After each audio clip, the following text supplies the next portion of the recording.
Welcome into 302 Sports Weekly, Week 2 of Season 2. I'm Patrick Ariane. He's alongside. He's my co-host, Nick Alzadrini. How you doing today, Nick? I'm doing great, Pat. Ready to dive right into it again. That's awesome. Once again, we'll be your hosts this year here on 302 Sports Weekly. And we're coming to you live from the Unique Image Studio. Special thanks to Unique Image for allowing us to do a show right here on their location, Nick. Yeah, Pat. Unique Image is a full-service custom products company offering everything from apparel to promotional products that actually drive results to graphic design and vehicle wraps. Plus so much more. You can visit them on the web at uniqueimage.org, or you can stop by their showroom, conveniently located in the Mill Creek Shopping Center at the intersection of Kirkwood Highway and Limestone Road. Unique Image. We envision, you envision, we create. You gotta get the tagline right. They Yes. gotta avoid it. I was messing up. No, but it's pretty awesome. You can see some of the swag, as they like they to got call it great nowadays, stuff, yeah. behind us. We got the hats on the desk. It's a really good spot, man. Come through here and check it out. But now on the 302 Sports Weekly, we are going to be live every Wednesday night, 8 o'clock, barring technical difficulties, but every Wednesday, 8 o'clock, each week previewing all high school sports, Delaware college athletes, professional athletes, local colleges, and other amateur sports that we have here in Delaware. And remember, if you have any highlights, scores, stats, or any other information you want to see on the show, feel free to contact us at 302sports@gmail.com, or you can go to our website, 302sports.com, and all our Twitter, social media handles as well. Feel free to hit us up on any of those. Absolutely right. Now let's introduce the brains of the operation over here. And as usual, we are joined here tonight by Mr. Jason Winchell over to the left, and Good Mr. evening. Mike Lang to the right. How you guys doing tonight? I got the best looking Unique Image hat right in front of me here. Yeah, Yeah, real men wear pink, Mike. Yeah, that's absolutely And correct. I was thinking, I love the plaid. I too. do like Plaid's the awesome. plaid. It's good plaid. It's a Yeah. good plaid. It's plaid. But let's get right into things here, guys. Let's jump right in and see some of the shakeups that happened after week 1 of play. Let's start with field hockey. Top 10 for Division 2 is right there on your screen. Couple changes up and down there, Jay. One team hopping in and Tatnall, one team hopping out, and Brandywine. Did anything catch your eye? No, Brandywine lost to a tough Sanford team. I kind of figured they'd probably go through struggles early. Lost a bunch of seniors from last year. Tatnall got a nice win over a good team to start the season, so they jump in right away. They play in the tough independent conference. As you can see, Tower Hill and Friends are both in the rankings. Sanford beat Brandywine, so there's 4 or 5 good teams in that independent conference, so it's a good conference for field hockey. And you just look at some of those scores there, Nick. Ursuline, number 7, beating number 9, DMA 4-2. Tower Hill, number 6, defeating Division 1, number 5, Dover 2-1. And then number 6 in D1, Concord, upending number 4 in D2, Archmere 3-2, knocking Archmere from 4-6. And we had some great games in week 1 and some more great games coming up this week for week 2. Number 9, DMA, and number 6, Archmere will be tomorrow at 3:45. Number 4, Friends travels to number 7, Ursuline. That game is Monday at 3:45. And then number 1, or actually we'll talk about that in a little bit later, getting ahead of myself here. So now let's break down some of the games we got coming up this week. Number 9, DMA, and number 6, Archmere, Mike. Both teams coming off of a loss. What do you see kind of happening there? Well, I think I was at the Archmere game. They played Concord. Concord's a great defensive team. I like Archmere in the game. It's on turf. It's at their place. And I think they're a little hungry after losing to Concord. Second year in a row, by the way, Concord's gotten them. So I think the Hawks will be hungry. A loss at this point of the year, not the end of the season, but nobody wants to start 0-2. So we'll see what happens. I like the Hawks a little bit, but I wouldn't be surprised if it goes either way. And who would you say needs the conference win more, Mike? Archmere or DMA? Well, like I said, this early in the season, it may not be that critical, but they kind of add up. I would say I think DMA could probably use the win a little bit more, but I still like the Hawks. And last year you saw Archmere win this game 2-1. And Jason, over the last 10 years, you can see the Hawks have kind of dominated the series a little bit. Can you talk a little bit about that? Yeah, Archmere's had a good run over DMA. They became conference members just recently, so they're starting to play every year. And Archmere's had their number. Let's see if Wilmington Charter can Or DMA, yeah. DMA can Yeah. get it going this year. Absolutely. Archmere 5-0 in those last 10 years. So they have really dominated things. So let's hop right in. Let's see if we can pick a winner here, right? You guys want to pick a winner. Who you got in this one? DMA, Archmere, Oh, Mike. yeah, who you you might. think? I'm going with the home team. I'm taking the Hawks. There you go. Good Jake, pick, Mike. I'm going to also go with the Hawks in this one. Gotcha. Moving right along, Friends and Ursuline, number 4 versus number 7. What do you guys see as the keys to this matchup, Jay? Starting over with you. Yeah, I think Friends is a very good defensive team. They shut out a lot of opponents. So Ursuline's key, I think, for them is to see if they can get an early goal against that Friends defense and make Friends have to play from behind. And Mike, both teams looking to keep up their hot start. They have a tough schedule, both teams looking to keep their hot start. Friends won 3-0 last year. What do you kind of see happening this year? A lot of new players on Ursuline. They graduated quite a few girls from last year. Friends is 2 shutouts thus far, 4-0. Jason mentioned they play great defense. I think this comes down to a battle of the goaltenders, Bukowski from Friends, Cleo Troy from Ursuline. I think whoever gets a stronger play in net is going to win this one. Ursuline has given up 2 goals in 2 games. They've won maybe St. Andrews, and I forget what the first game was, but I know they beat St. Andrews in their last game. DMA, a ranked team. So Ursuline, off their competition's been a little bit stronger than Friends thus far. And you talked about a little bit last year, Friends winning 3-0. Friends 2-1. 2 of the last 3 meetings they've won over the past 10 years. Now moving on to Division 1, as you can see the rankings on your screen. Not much going on there. Number 7 Apo last week falls to number 10. That's really the biggest move that you see among those rankings. What kind of stood out to you guys? Anything kind of catch your eye with D1? I was impressed with Concord the other day against Archmere. They really showed, like Mike said, played a real good defensive game. Scored 3 first-half goals, 2 by a sophomore, Casey Best. So a good start for Concord. The one score that surprised me was Apo going against Caravel. They lost 9-0. I thought that was a little high scoring. Like, I thought that game would be a lot closer than it was, but they ran into a hot Sidney Keld, and you might hear that name later. Absolutely. Now, moving along to the game that we want to talk about, Jay. We talked about before the show started, a game we're now going to talk about now. Number 1 in D2, Del Mar, going up against number 6 in D1, Dover, and that game is Tuesday at 6 o'clock. It's an interdivision game. Dover has a tough schedule this first week. Mike, what do you kind of see coming in leading into that matchup? Well, Dover's needs a win. They lost at Tower Hill, a game I was able to stay for the first half of that one. They looked great. They played some good defense. They were up 1-0 late in the second half before Tower Hill came back. We've talked about Tower Hill losing a lot of scoring, but they managed to put 2 goals in the cage. Dover needs a win. They lost today to Cape Henlopen 3-0. Like you mentioned, their schedule up front is really tough. They had Cape and Tower Hill. Now they have to play Del Mar. No favors from their schedule makers. Yeah. Del Mar has been unbeatable the last couple of years, and I don't know if it's going to get any better in the next one for Dover. It should be a good game, but the Senators really need a win. Well, Mike, like you said, Delmar's been unbeatable, and that's exactly what they've done against Dover the last 10 years. 11-0 overall against the Senators, including a 1-0 record in the tournament. Last year, Delmar getting the win 9-0.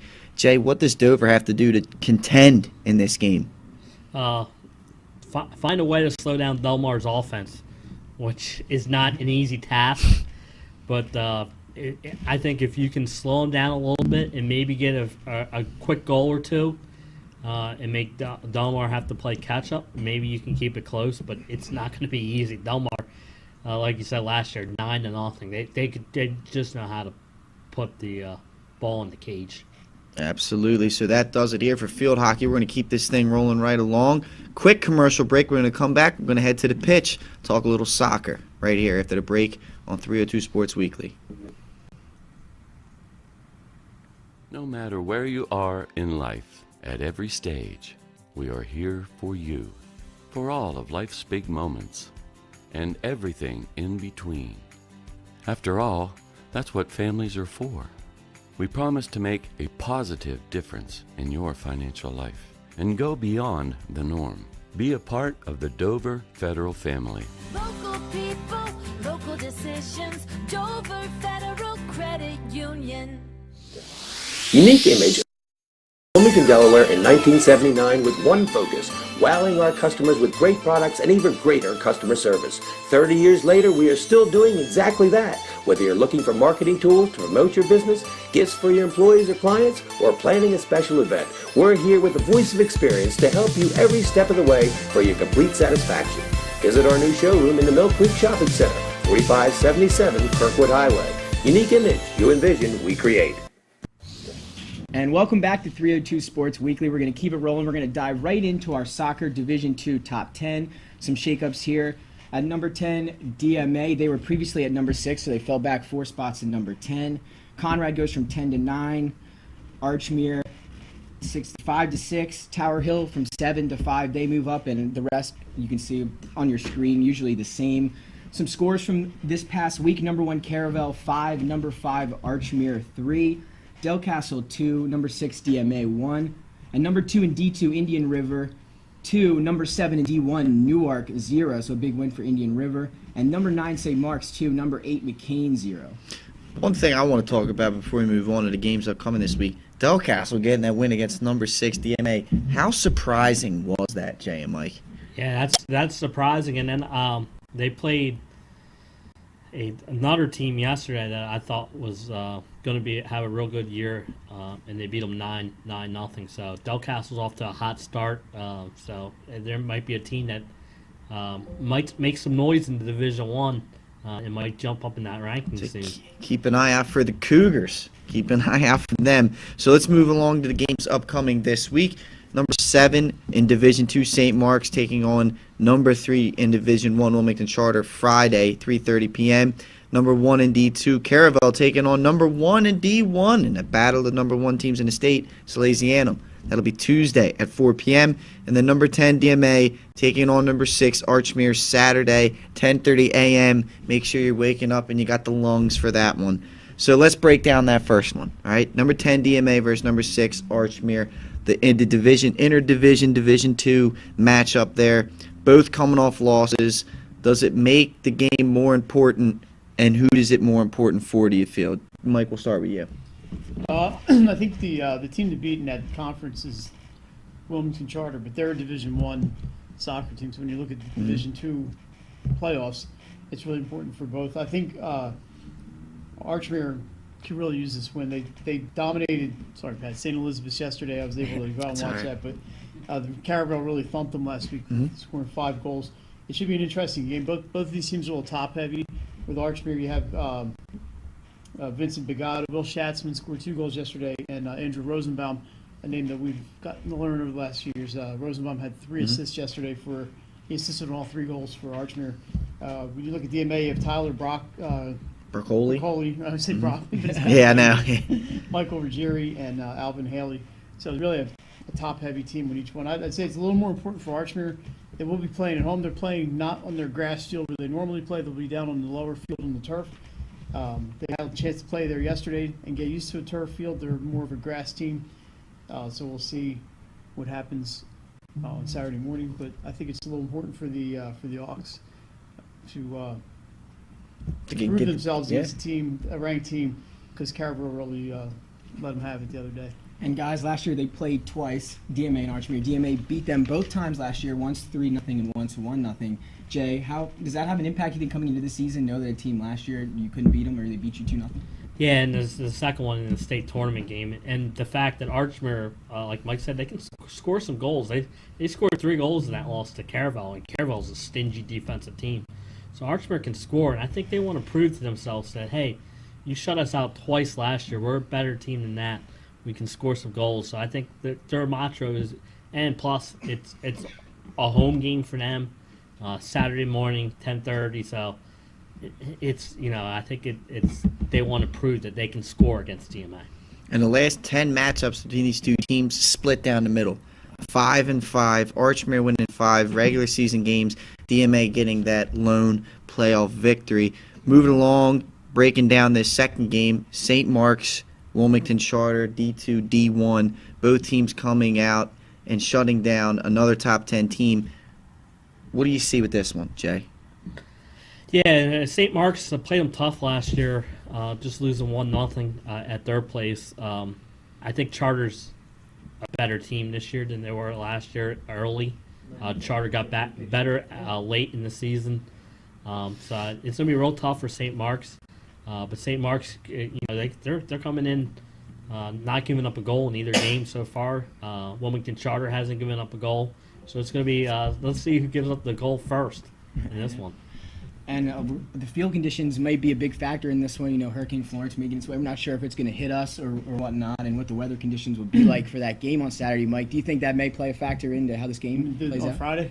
Or Targeting Friday, yeah.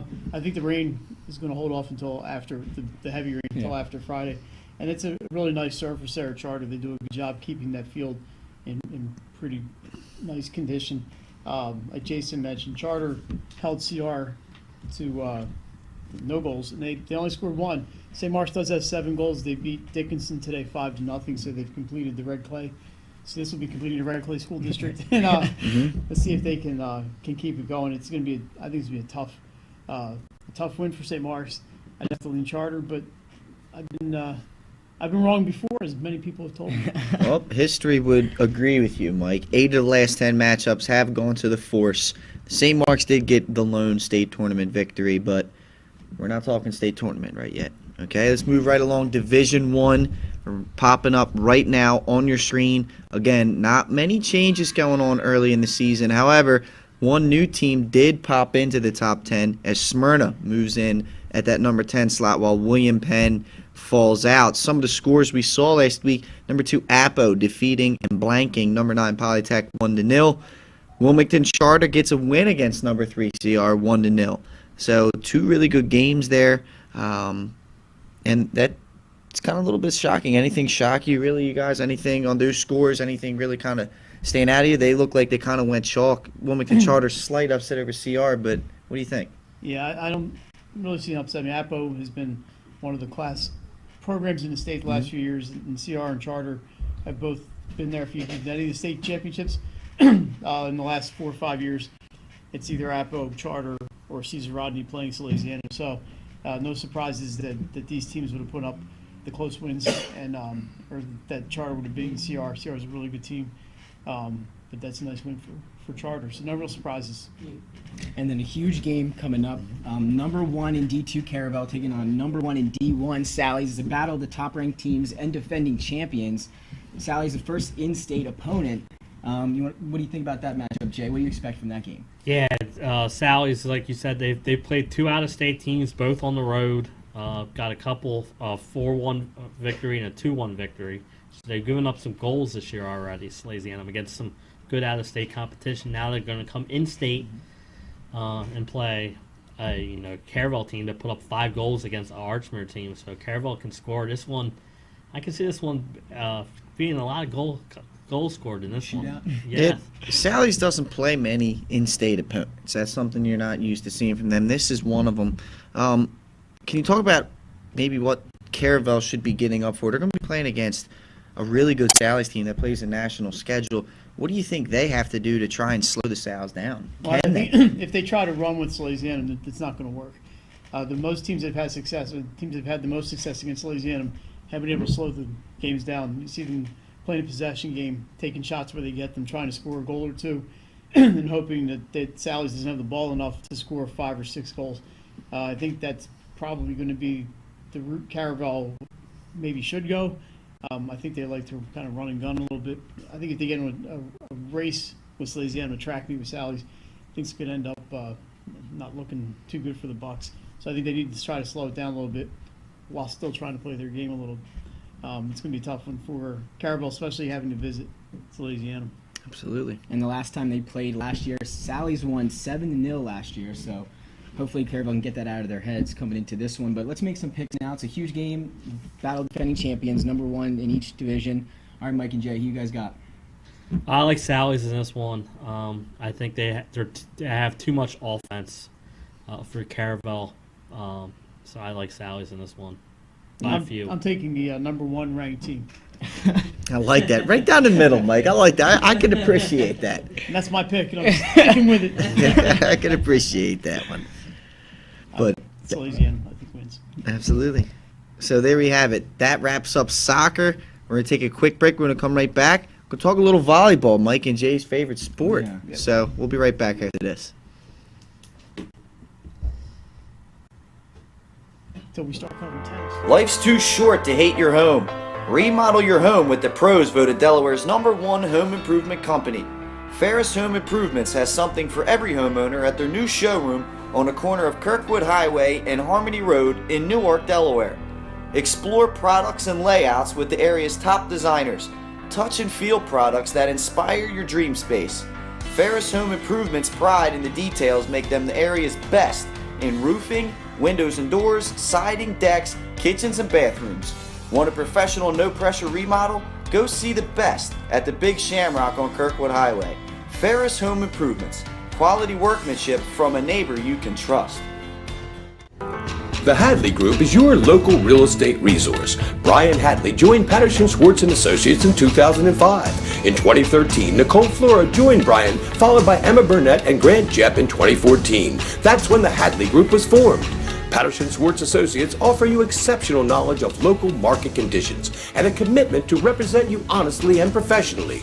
So for your next purchase or sale, think the Hadley Group. Visit our website at thehadleygroupre.com. Time to talk a little bit of volleyball right here on 302 Sports Weekly, and a little bit of some shake-ups going on in this week's rankings as you see them right now on your screen. Ursuline staying put at #1, but up and down the top 5, you see each team changing around. Wilmington Charter hopping up 1, St. Mark's hopping up 1, Tower Hill falling from 2 down to 4. What kind of caught your eye a little bit this week, Mike, that kind of caused those rankings to really shake up? Well, I think the big move for Tower Hill from 2 to 4. They opened the season. Jason was at this one. Tower Hill and Charter. I'm not totally surprised that the Charter won, and I think Charter overall is a better team than Tower Hill. I was surprised it was a sweep. Tower's working some players in new positions and has a few new players. Wilmington Charter is a very, very good team. We'll talk about them in a little bit. So I'm not, like I said, I'm not surprised the Charter won. I was surprised it was a 3-0 sweep. Other than that, not too many surprises in the first week of the season. Really kind of a slow week. A lot of teams just getting started the last day or two. So I'm ready for things to get into full swing of action. That's it. You talked about that Charter game. Let's go to the scores from last week. #3, Wilmington Charter with a sweep of #2, Tower Hill, 3-0, 3 games to nothing in that one. #7, Conrad taking down #9, Tatnall, 3 games to 1. And #5, Archmere with a sweep of Smyrna, 3 games to nothing. Yeah, and some more great games coming up this week as well. #6, Padua travels to #10, Friends. That game is tomorrow at 5:30 p.m. #2, Wilmington Charter at #5, Archmere, Thursday at 6:15. #5, Archmere back at it again at #7, Conrad, Tuesday at 6:30 p.m. And #3, St. Mark's at #6, Padua, Tuesday at 7:15 p.m. So some great games there. Let's jump into some of these breakdowns. We'll start off with #6, Padua at #10, Friends. Jay, what do you kind of expect from that matchup? Yeah, it's interesting because Friends has a lot of young players, and Padua got 5 new starters who played in their first game. So it's kind of, I think, a filling out process. I think it's going to be a real competitive match. Both have superstars, and Padua has Jess Mullen, and Friends has Danny Nathan. Look for them to do a lot of the scoring for both teams. And I think it's going to be interesting to see what young team is better in this one. The gym will be packed and loud, and it's a road contest for the Pandas. So it'd be interesting to see how this one turns out. You know, Jay talked about Danny Nathan and Jess Mullen. Mike, what should fans expect to see if they go to check this game out? What are they getting with those 2 players? Those 2 players, you're going to get a lot of big hits. They both have great leaping ability. Danny Nathan plays all over the court. She does everything for Friends. Jess Mullen's kind of the leader of that team now. She's a junior. Seems like I was just introduced to her yesterday when she was starting out at Padua. She's been playing since her freshman year on the varsity. 2 really good leaders, especially for Danny. They have such a young team over there at Friends.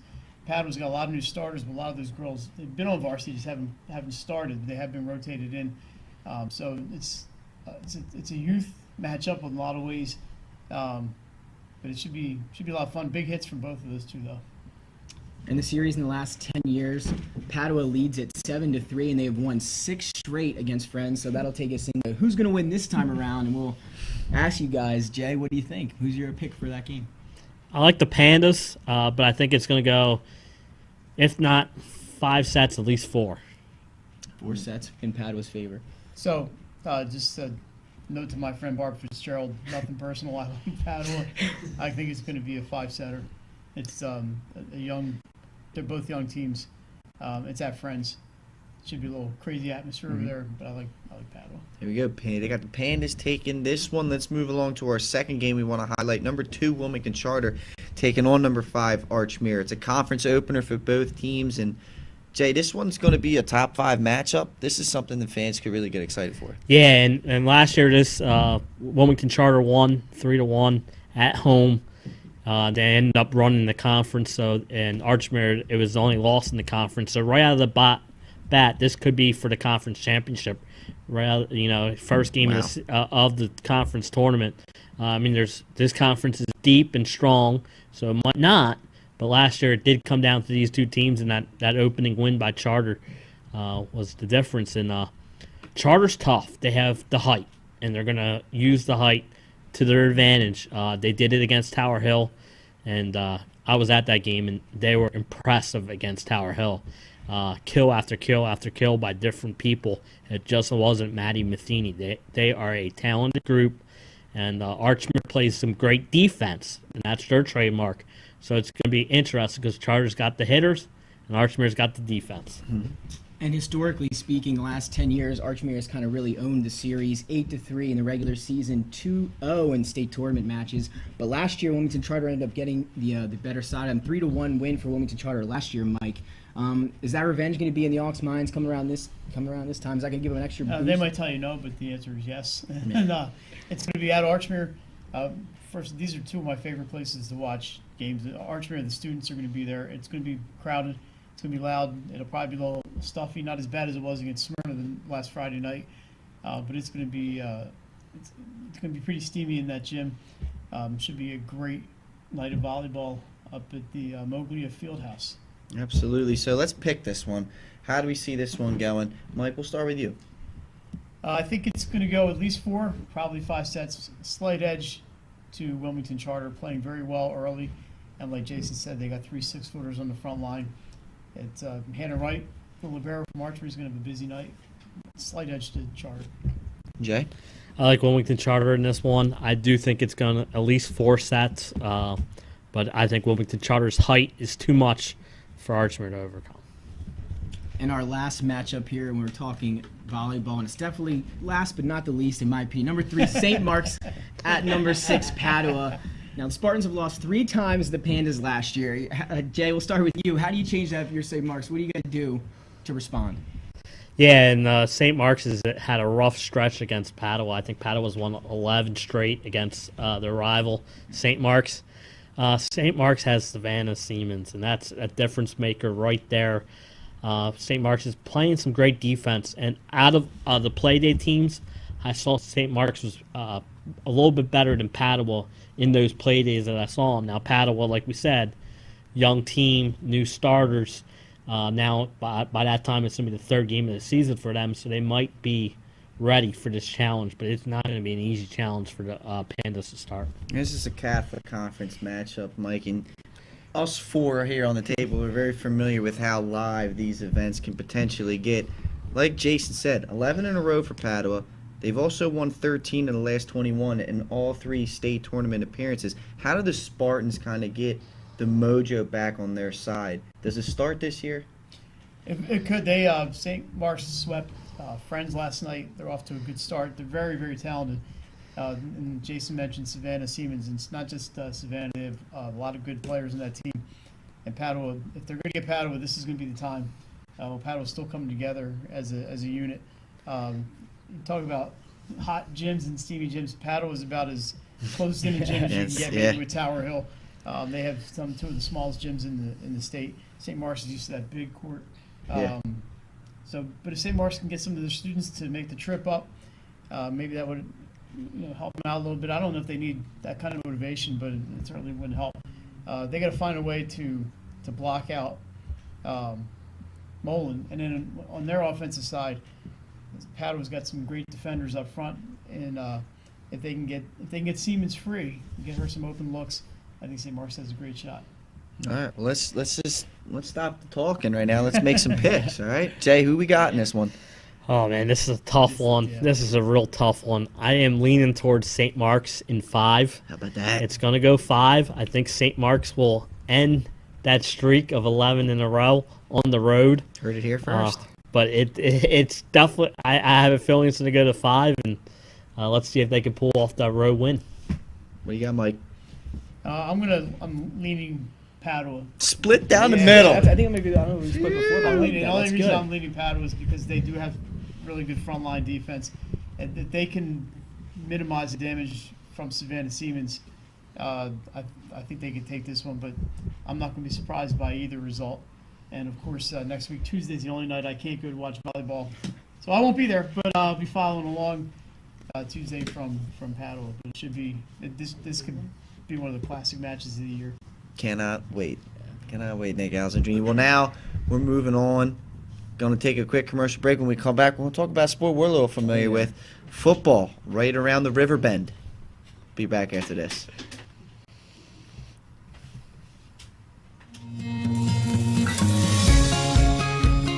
Hi, I'm Scott Kammerer from Solo Concepts. Solo Concepts is an award-winning restaurant group on the culinary coast with 10 locations. We're a chef-driven group. Come check us out. See you soon. Solo Concepts believes in the vision of our founder, Matt Haley. Cook beautiful, simple food, develop the people we work with, and make the world a better place. Solo Concepts on the culinary coast with 10 locations from Lewis, Delaware to Fenwick Island. Come check us out. As a military wife, I love helping our airmen and their families with financial tools to help provide financial stability. I promise to make a positive difference in your financial life, from helping you to lower your payments to discovering ways to help you save for your children's future. From the needs of college students and first-time auto buyers, I promise to identify and take ownership of your needs. Local people, local decisions. Dover Federal Credit Union. And let's throw the pigskin around the table here a little bit, man. We got our football guys on the table joining in. Benny Mitchell, how you doing tonight, Benny? Doing great. That's it, Another man. sweet trip up from the south. That's it, man. That's it. They will rise again, as one would say, I guess, huh? But anyway, here we go. The top 10 rankings for Division II on your screen. Not much going on as far as changes go. Milford does fall, however, from 5 down to 10. Nobody dropped out of the top 10. And Nick, just looking at some of these upcoming games, there's going to be some good ones. Yeah, we've got some good ones coming up this week. Number 7 Caravel at number 9 St. Mark's Friday at 7 p.m. Number 3 in Division 1 Hodson travels to number 6 in Division 2 Howard Saturday. Another early morning matinee start at 10:30 a.m. Milford travels to DMA. Milford number 10, DMA number 3. That game's Saturday at 7. That game will be live on 302 Sports, so if you're looking to check that out, you know where. And then the big game, Benny, you'll be looking to talk about this one, Woodbridge and Dover, and that game's Friday at 7 o'clock. Yeah, this might be the biggest game in the state. We just, when we were doing the schedule, Dover didn't have an athletic director. It's a home game for them. We couldn't get it set up. But you're talking the number 2 team in Division II, Woodbridge, who just laid it on Cambridge, South Dorchester last Friday night, and Dover taking it to Archmere, a game they lost last year. You know, you're going to have Javon Peace from Dover up against Jamon Kane. I was about to say, talk a little bit about the Ocho. The Ocho. Yeah, the Ocho. I've heard about this legend down there. What He's- we got with him? Well, you'll see him. Well, we won't get to see him. I have to maybe get somebody down with some tape. But this kid can play. He's been a starter since he was a freshman on both sides of the ball. Goes by the Ocho. I love that. And wears number 8. So, absolutely big love time running back matchup there. Javon Peace from Dover and Jamon Kane from Woodbridge. And then talk about the quarterbacks. Maybe one of the most athletic quarterbacks in the state, Jordan McGee from Dover. He's been banged up over his career. This year, hopefully he's healthy and makes it through 10 games, maybe 13, who knows. But he's got this little southpaw down there, Troy Haynes. And if everybody remembers Troy Haynes, you always say you're one play away from being a starter. Yeah. And that's what happened to him. They're up playing Wilmington Friends on a Saturday afternoon. Yep. Quarterback goes down, torn ACL. Freshman comes in, never left. So a big quarterback matchup. And Jordan McGee, he was a guy a couple years ago when I was helping out with Del Castle. We saw him in the 7-on-7 leg, and I'm like, who is this kid? Because no one ever talked about. Everyone was talking about Nolan Henderson. Right. Everyone was talking about Gwynn at Sally's, and I was like, this kid's just as impressive. He as just those had guys. some injuries throughout the years and has yet to be able to finish a complete season. Hopefully, this is the year for him. So we will see. Another game that we're going to talk about real fast is number 7 Caravel taking on number 9 St. Mark's in the Division II matchup. Jay, we'll go to you right here. St. Mark's keeping up their momentum that they started off with the end of last year with, and Caravel's back on track. Can you talk a little bit about some of the keys of this game? Yeah, and St. Mark's looked good against Newark on Friday night into Saturday night because of the weather. But they shut out Newark, looked really good. Caravel struggled, but they played a tough out-of-state team, and Edmonston lost. They're looking to get back. Last year, Caravel dominated St. Mark's 40-7. Yeah. So it's going to be a tough game. St. Mark's has got them at home. Maybe the atmosphere, the big crowd Friday night. But again, will the weather hold up with chance of rain Friday night? And again, historically speaking, these teams have played each other 5 times in the last 10 years, and it's a very close St. Mark's 3-2 in those matchups. But Caravel has won 2 straight, including, like we talked about, that 40-7 to win last year. Ben, anything you want to add about this game? You're saying, Caravel's always been right there in the hunt. St. Mark's, you got to remember, St. Mark's played several years as a Division I team. Yeah, I remember that. With a Division II enrollment. And it seems since they played very well, too. It seems since they went to the Division II, they just, I don't know, it just hasn't clicked for them. It'll be interesting to see. Another matchup, we'll get both you guys involved on this one. Upstate, downstate going on here. Number 10, Milford, trying to bounce back from that opening week loss.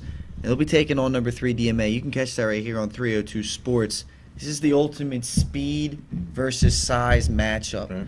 What do you think has the advantage in that kind of matchup, Benny? I think this, number 1, you're going into Baynard, and DMA's coming in hot. When you're dropping that kind of score on people, you're scoring, and Milford's not. 7 points last week against Tech.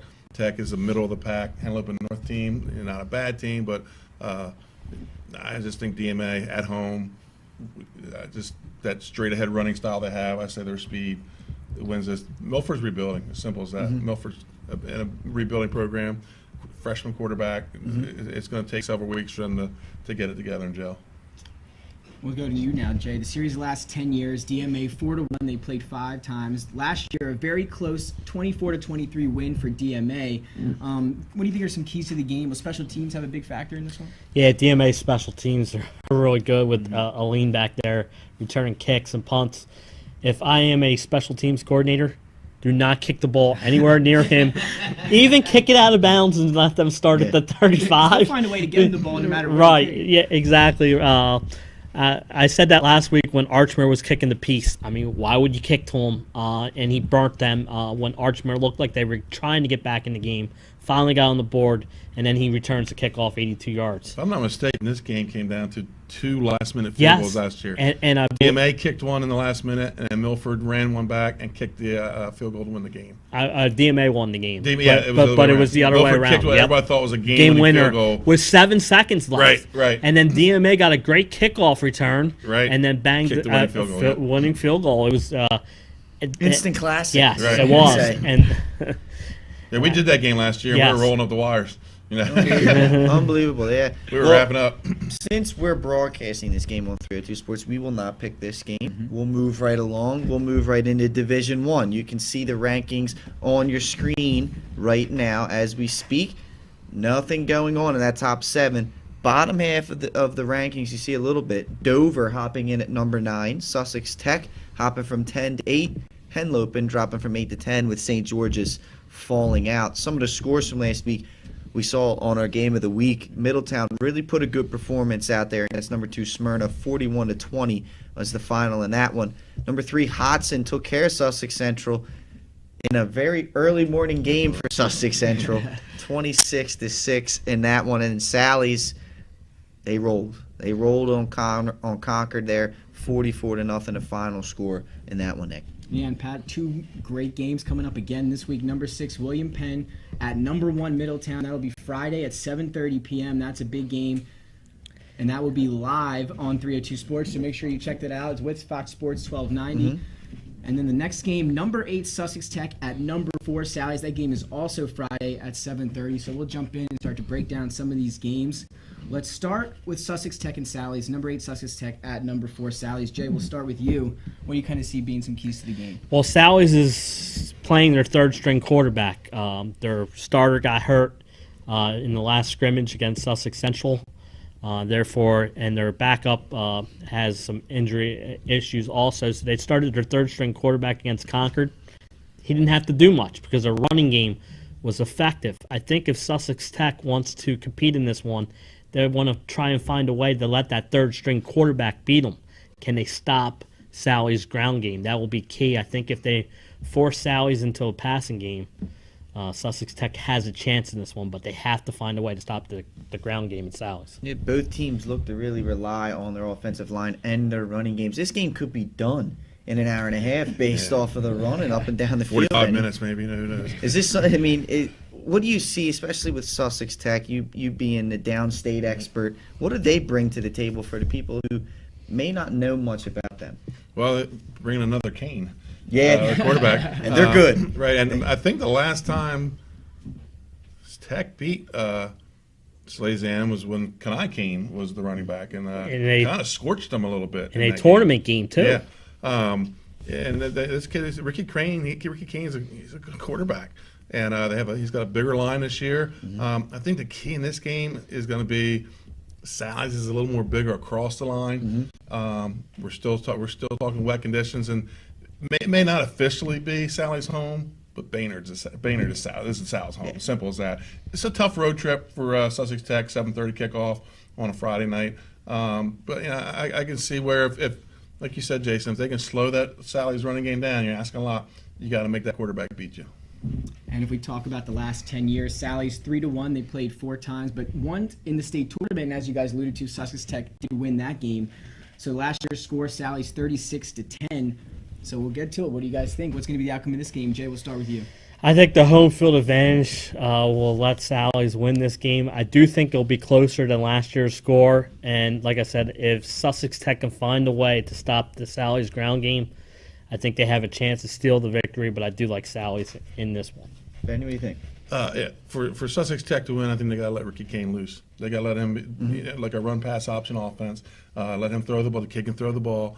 I think in the end, again, I said Baynard Sal's home. Simple as that. It's a tough place to play. Tech's got to get a crowd up there, and we saw, that didn't happen with Sussex Central Saturday morning. Yeah. The crowd didn't show up, damp conditions, and then just, I think everything plays to Sal's, to Sully's Zam this weekend. They win the game. All right, let's move right along. Hodson and Howard, D1 versus D2. Formerly a D2, this is the battle of the Vo-Techs really going on here. The Silver Eagles recently moved up to Division 1 like we talked about, and this matchup is going to be it used to be to decide who would win Flight B. Hodson's a really good-looking team this year, Jay. What do you think about them? Are they going to be too much for Howard to handle? I think so. I think they're big, strong, good run game, good quarterback. They've had the experience now being in that competitive Flight A last year and taking Middletown down to the wire at the end of the season. They looked good in their playoff win against Caesar Rodney before they ran into that dangerous Smyrna team. But I just like the way they are. They're coming together, and to them, I think it's still a rivalry with Howard, and I think they want that win on the road at Baynard Stadium. A 10:30 start on Saturday morning. Another matinee. I hate these 10:30. You see a team on film and you go, they're big. And then I went out to Hodgson last Wednesday and went, oh my God. Yeah, they're big. They're huge. Yeah, they're big boys. And they beat Sussex Central 26-6, but they pounded the ball. And then when they weren't pounding the ball, the quarterback throws 3 touchdown passes, and they played to the field conditions. And I just think they're just a little. They're going to be too much for Howard. The home team at Baynard doesn't get this one. I think this is Hodgson. We're going to flip this one, huh? Right. Well, you look at the last 10 years here, 6-5 in Hodson's favor. It's been a little different team than what you've seen. They've really had an influx of talent the last couple of years. And last year you saw a big 47-12 win for Hodson. Benny, he's thinking Hodson. What are you thinking, Dad? I agree with him. I think it's going to be Hotson's to win. The thing for Howard, they beat a Division I team last week, so that's big. That got them 6 points.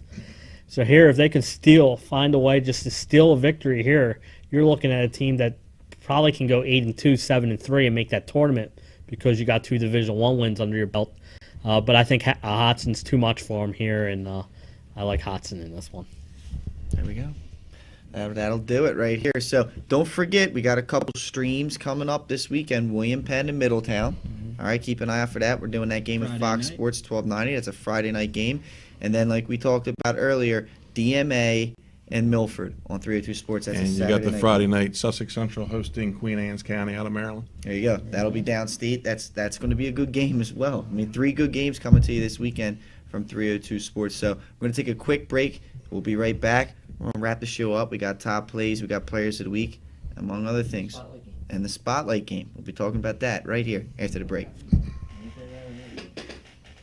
Unique Image opened for business in Wilmington, Delaware in 1979 with one focus, wowing our customers with great products and even greater customer service.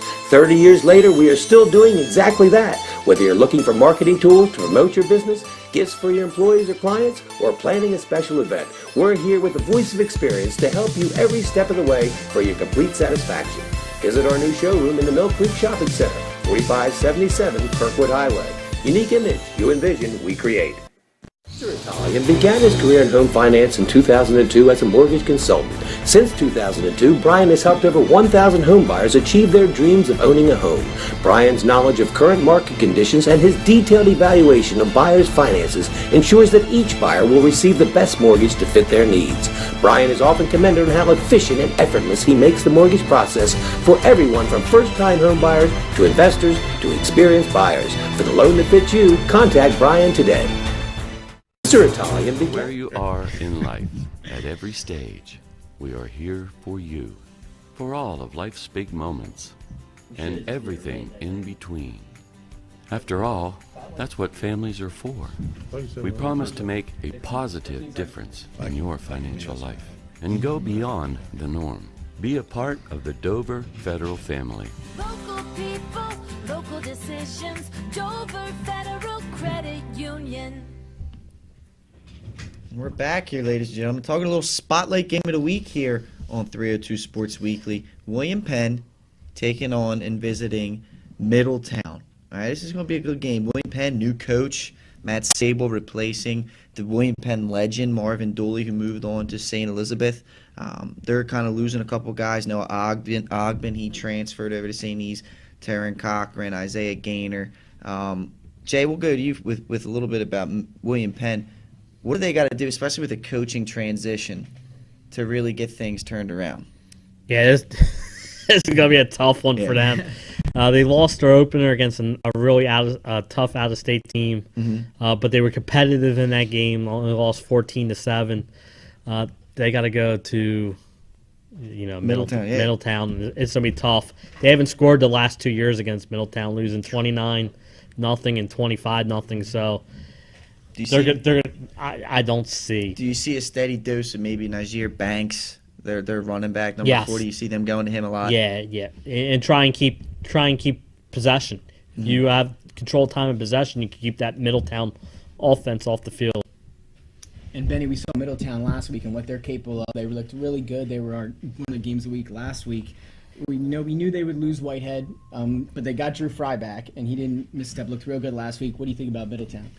Middletown's, 2 years in a row they lose a state title after beating Smyrna in game one, and then that game got totally flipped. And I think if you're a Middletown team with the people you have back, with the personnel you got back, you're hungry now, and the hungry dog fights best. And was that an Eagles reference? Actually, it's a wrestling reference, but the hungry dog fights best. They're hungry. Middletown's going to be a lot to contend with this year for Delaware opponents. Everybody just better watch out, play their best game, and hope for the best. And I just think they're on a mission and they're on a roll. Now you look at the series the last 10 years. It kind of shows a little bit different narrative than what we've been talking about up here. William Penn's won 5 of the 9 regular season games with the difference being a win in the state championship game back in 2014. Middletown has shut out William Penn, however, the last 2 years, 25-0, and then 29-0 in 2016, and then last year. So the narrative's kind of flipped a little bit. Middletown has really looked good. William Penn looks like they're kind of rebuilding under a new coach. We got some Twitter poll results. Getting We got some Twitter poll nostalgia results here. here. You know, I've We gone got from the Twitter to original, desk now, the so I'm original back. Twitter I guy. feel more at home now than ever with this Twitter poll. That's it. And this one, I'm going to say, out of all the Twitter polls that we've done, that I've done personally, this has to be the most lopsided one. We've got 94% Middletown, 6% William Penn. So Unbelievable. that's the fans' choices right there, Pat. That was probably the Colonial mascot. That's it. Chiming in. Hey, you know what? William Penn, this is what they call bulletin board material. Yep. Listen to it. Yep. Go out there and play your game. That's all you guys can do. All right, let's make some picks. All right, we got the game of the week. We're not calling it. Let's see what we got. Mike, who's off camera right now, you got a pick in this game? Middletown? Did I pick them twice? Mike said Middletown. He's going to take Middletown in this one. Let's go right across the board. Jason, what do you think? Middletown. Nick? I'm going to go Middletown, Pat. Last week, I went against the Yeah, Cavaliers, that's right. and they really proved me wrong.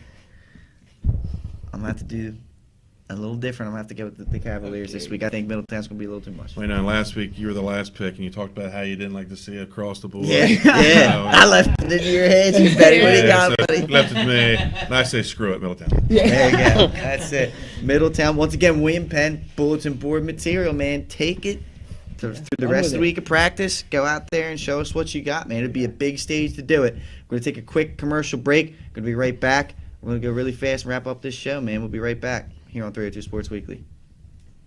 30 seconds. The off-camera voice. No matter where you are in life, at every stage, we are here for you, for all of life's big moments, and everything in between. After all, that's what families are for. We promise to make a positive difference in your financial life and go beyond the norm. Be a part of the Dover Federal family. Local people, local decisions. Dover Federal Credit Union. And we are back here on 302 Sports Weekly. We're going to wrap this thing up really fast. Talk a little bit of Delaware college athletes. Let's go up to St. Francis. Freshman Chris Cropper, who was a Wilmington, Delaware guy, played at St. E's for a couple of years. He finished just shy of 100 yards, the freshman running back did. 91 on 9 carries, including a 65-yard touchdown for his first collegiate touchdown, and led the rushing game. Cropper's efforts against Dell State, nonetheless, earned him Northeast Conference Rookie of the Week. Congrats, Chris. Yeah, now over to Towson Volleyball, where we know Emily Jerome is, a Padua graduate. Despite an outcome of a 3-0 loss, the Towson University volleyball team battled Saturday afternoon with Ohio State. Towson was paced by Emily Jerome and Olivia Finkel with 11 and 10 kills apiece. Jerome finished with a match-high 444 swing percentage. All right, now let's talk a little bit about the colleges within Delaware. Let's talk with Goldie Beacom. Let's start with the women's soccer team. They matched their best start in school history, 6-0 over Felician. Alana Speaks, formerly of St. Elizabeth High School, 2 goals in the opening half, and then in the 20th minute got her first of the game by a rebound shot of Jenna Fannin, and then scored later on. Milena Immediato, formerly of DMA, slipped out of the goalkeeper's hands, hit a shot that slipped out of the goalkeeper's hands for a goal herself. Speaks now has 17 career goals, already moving her into a tie for 8th place all-time on the school's list. And Speaks, of course, finished 2 goals, Fannin with 1 and 1 assist, Immediato with 1 goal and 1 assist. And not to mention, Milena Immediato was picked to the CACC Weekly Honor Roll for her efforts. Got to be a student athlete. That's Pat. it. Now over to Wesley football. The 9th-ranked Wesley College football team overcame the wild weather and delays to defeat number 17 Delaware Valley in the first game without Mike Bass in 33 years. Alex Kemp from Cesar Rodney reeled in 4 passes for 104 yards, including a 78-yard touchdown reception early in the third quarter. Isaiah Mitchell from Middletown, along with Vincent Ebron, Jason Stewart from St. George's, and Will Scott from Dover, each had 5 tackles. Ebron, Scott, and Tyler Tate combined also for 3 sacks. It was nice to see Wesley get the win with the late Coach Strass passing on. So good for Wesley, good for them getting that W. Let's move right along to Delaware State. We talked a little bit about Chris Cropper. St. Francis scored 28 points during an 8-minute stretch of the first quarter, a 45-14 victory over the Hornets. Brian Cavalcante, I apologize if I messed that name up, the junior, tied for game-high honors, 12 tackles, 8 of them solo, including 5 behind the line of scrimmage. That's a great total. Freshman David Bowman, a Milford guy. We saw him really well, played a lot. He killed it last year in the tournament. And Kajan Selby of St. George's added 5 tackles each. Now over to University of Delaware football. The only gloomy part of a Saturday afternoon at Delaware Stadium was the weather, as the University of Delaware football team, they got back on track and were able to roll on an impressive 37-0 win over the Leopards of Lafayette. Redshirt sophomore Dijon Lee racked up 93 yards on 11 carries to lead a powerful running attack that included 54 yards from another Kane. We talked about him earlier, or his brother earlier, Kanai Kane. And then defensively, senior Troy Reeder led the way with 8 tackles and a forced fumble, while classmate Nasir Adderley picked up his first interception of the year. As a unit, the defense limited Lafayette to just 118 yards of total offense, including negative 18 yards rushing. The Blue Hens wrap up their 3-game homestand with the Big Red of Cornell University visit Delaware. This Saturday, game time is set for 3:30 p.m. That's absolutely right. And to read more about any professional athletes that have come from the state of Delaware, make sure you go on our website, check our updates on social media, and you'll be able to see those right then and there. So let's move right along. Let's go to Players of the Week. Very hard to pick our Players of the Week this week. So many great performances up and down the state of Delaware, but we narrowed it down to 2. And they are as follows. Sydney Keld gets it for the girls, senior from Caravel, 5 goals in a 9-0 win over, who did they play? Appoquinimink. So that's an impressive performance from her. And then, of course, Jordan McGee gets our Boys Player of the Week. The quarterback from Dover, we talked a lot about him, Benny. 130 yards rushing on how many carries? 4. That is insane. That's breaking loose. That's breaking loose. 2 touchdowns, and I believe he added 1 through the air as well. Yeah, he threw for 99 yards on 6 completions. It's absolutely incredible. And once again, don't forget, you can find more news and updates on the website every day. Please be sure to visit 302sports.com and join the website to stay up to date on Delaware sports. And now we will go to everybody's favorite part of the day, our top plays of week 1. So we're going to start this one off here at number 5. Nicholas Johnston with a diving interception in our game of the week from Middletown. As you can see, quarterback drops back, throws. Look at that. What an effort. Selling out for the ball. Johnston, you like Johnston? I like Nicky Johnston. I liked him in the state championship game last year. He kept them in it. He did. Yeah, good. Now on the number 4, Andrell Fulton slicing through the deep for the touchdown. He plays for Sussex Tech. You're going to see some moves right here. Give it to him off the right side of the tackle. Breaks 2 tackles. Gets to the outside. Whoop! He might make a move. Whoop! There he goes. Cuts back inside. He'll get tackled, but he'll get into the end zone for the huge touchdown run. That Fulton name sounds really familiar. If I'm not mistaken. Here we go. This kid right here is the reincarnation of Darren Sproles. Look at the cut, and now look at him. See you later. No one's touching this guy. No one touched him. It looks like Will Knight's back at Smyrna. It does, yeah. And then look, I love the celebration. I'm real respectful. I just want a handshake. He acted like he's been there before. I love that. Now on to number 2. Here's Kane, a 66-yard touchdown run from Woodbridge. We talked about Woodbridge. The Ocho, here he is. You get to see him in the flesh. Breaks 1 tackle, breaks 2 tackles. He's going to try to get the outside. Look, he's going to wait for the stiff arm. Speed, and then he wants some piece of someone, so he's going to let somebody catch up to him. No, he's not. That's it. He had the stiff arm cocked. How about this one? Number 1, Sam Jones, not the one you're thinking, going long right here, 99 yards. Very rare do you see a 99-yard play. Look, this takes a long. This is long. I'm looking for filler to talk. That's how long this play takes. 99 yards. Get this man some oxygen on the sideline. Delmar's fans absolutely quiet. The cowbells silenced down there in Delmar, and we're back. So there you go. Your top 5 plays of the week. Very first here on season 2 with 302 Sports Weekly. So let's wrap it up.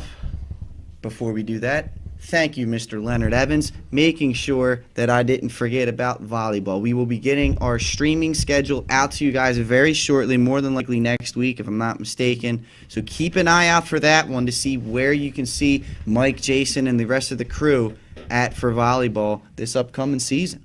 All right, so let's wrap it up. Thanks, everybody, for tuning in. We'd also like to give thanks to all the participants from the schools, whether it's coaches, ADs, or students.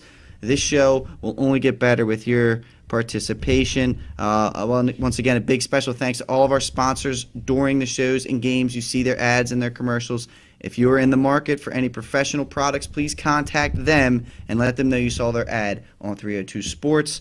They are all locally owned and conduct business with true professionalism. Without these companies, our shows or live streams would not be possible. Remember, tune in live next week, Wednesday, 8 p.m. We'll be right here in the studio at Unique Image. And that will do it for us here at 302 Sports. Thanks to everyone. Have a good night. Our boss right here, he told us to say this. Stay classy, Delaware.